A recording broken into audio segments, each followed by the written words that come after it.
আসসালামু আলাইকুম প্রিয় ভিউয়ার্স, দেশ ও দেশের বাইরে থেকে যারা ভিডিওটা দেখছেন তাদেরকে জানাই আন্তরিক ধন্যবাদ এবং কি অভিনন্দন।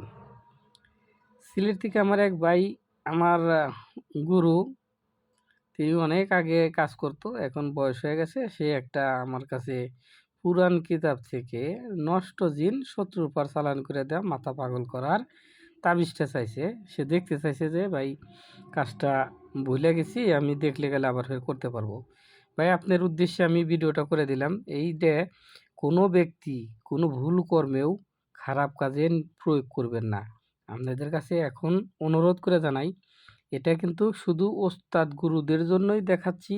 যারা ওস্তাদ আছেন, গুরু আছেন, তাদেরকেই বলি আপনাদের কাছে পুরাণ কিতাব আছে, আপনারা এটা ভেদ বিধি জানেন। এটা আল্লাহর কালাম দিয়ে কিন্তু এই কাজটা করা হয়। এইটার নিয়ম বিধি আমি যদি বলি, যারা পুরাণ কবিরাজ আছে তারা ভালো করেই বুঝবে। যারা নতুন আছেন তারা ভুলেও এটা ওস্তাদের অনুমতি ছাড়া করবেন না।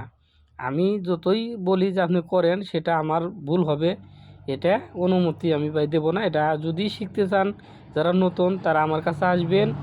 কোনো কোনো কিছু নিয়ম দেওয়া চলে না, সেই জিনিসটা আমি গোপন রাখবো। তবে এখানে যা আছে কিছুটা জিনিস আমি দেখাই, না দেখালে বুঝবেন না। এই মন্ত্রটা 1011 বার পাঠ করে কবজে অঙ্কন করতে হবে। 1001 বার পাঠ করতে হবে আগে।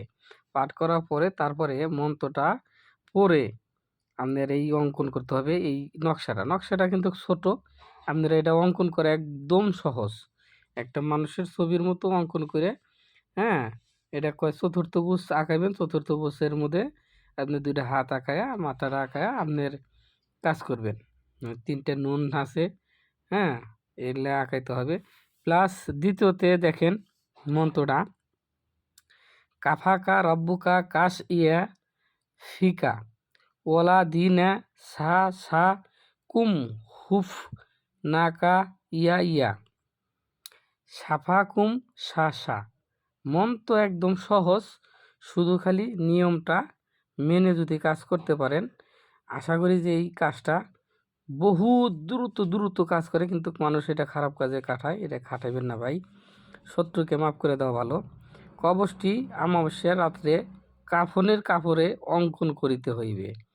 একটি কবচ পুরাতন কবরে দাফন করিবেন, একটি কবচ শ্মশানে দাফন করিবেন, একটি কবচ নদীতে নিক্ষেপ করিবেন, যাটাকে আমরা প্রবাহমান জল।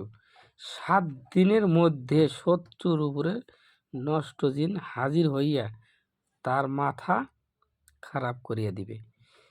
আশা করি আপনারা বুঝতে পারছেন, ওস্তাদ আপনিও বুঝতে পারছেন। আমি এই যে আপনার দেখেন ভালো করে উঠাইয়া ধরছি, আপনি এখন স্ক্রিনশট দিয়ে নিয়ে নেন। যারা কাজ করবেন এটা অনুমতি আমার কাছ থেকে নেবেন, আমি অনুমতি বা এটা দেবো না। কিন্তু ওস্তাদ যারা জানেন তাদের অনুমতি আপনাদের দেওয়া আছে। আপনারা পুরাণ কবিরাজ যারা, তারা এটা কাজ করেন, আপনাদের অনুমতি। আপনারা জানেন যে কিভাবে কাজ করতে হবে। শরীর বন্ধ করে আপনারা কাজগুলো করেন, নসেব কাজগুলো করিয়েন না। তো ভালো থাকেন, সুস্থ থাকেন। আমাকে দিয়ে যে কোনো ধরনের কাজ করাতে চাইলে ভিডিওর নিচে হোয়াটসঅ্যাপ ইমো নাম্বার আছে, আমার সাথে যোগাযোগ করবেন। আল্লাহ হাফেজ।